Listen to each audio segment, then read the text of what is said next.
which you learn in each chapter. It will give you dynamic keys for discerning the roots and symptoms of conflict and strife so that you can enjoy trouble-free relationships. Read on and learn how your life and relationships can be full of harmony and power and blessing. Part 1. Identifying the Telltale Signs. Chapter 1. Why is my life so difficult? One evening, my husband Dave and I were going to pick up another couple to take them out to dinner. We had only been to their home one time, and it had been quite a while since that first visit. On our way there, Dave turned to me and said, "I don't think I remember how to get to the house." "Oh, well, I do," I promptly told him, and then proceeded to give him directions. "I really don't think that is the right way to go," he said. "Dave, you never listen to me," I said. My tone and body language let him know that I did not appreciate his challenging me. At my persistence, Dave finally agreed to follow my directions.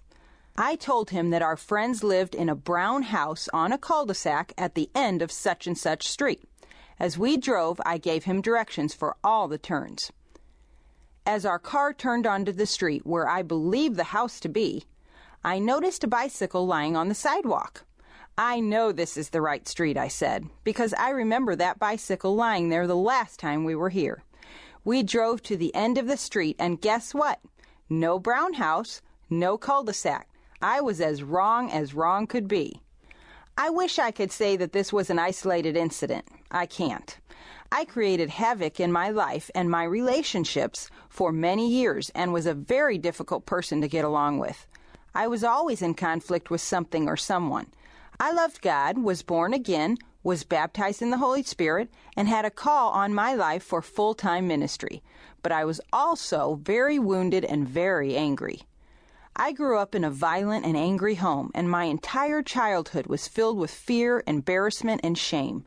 My father sexually, physically, verbally, and emotionally abused me from the time I was 3 until I left home at 18. He never physically forced me to submit to him, but he did force me to pretend I liked what he was doing. He used anger and intimidation to control other family members and me. When I turned 18, I moved out of my parents' home while my father was away at work one day. Shortly after that, I married the first young man who showed any interest in me. My first husband was a manipulator, a thief, and a con man who was usually unemployed. He once abandoned me in California with nothing but a dime and a carton of soda bottles.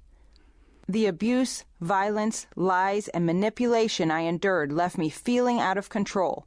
But of course I could not admit that, nor could I admit the intense rage I felt. I was bitter toward life and people.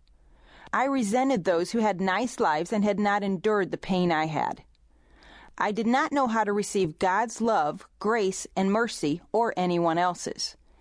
Even after I married Dave, I continued to do everything I could to control the people and circumstances of my life so that I would never be hurt so deeply again.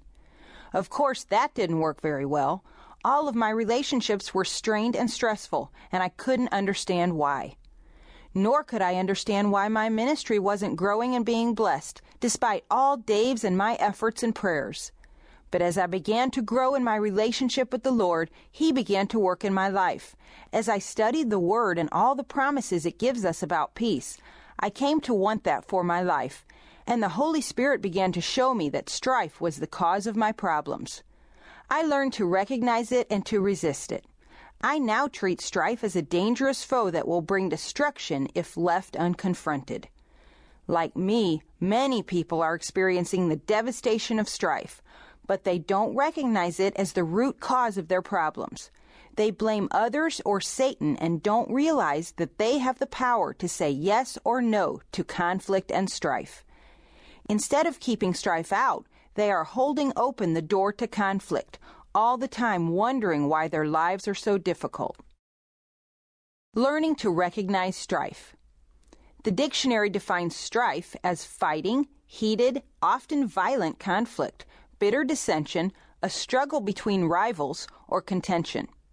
Other descriptive words that describe strife are quarrel, rivalry, wrangling, debate, provocation, and factions. I define strife as a bickering, arguing, heated disagreement, or an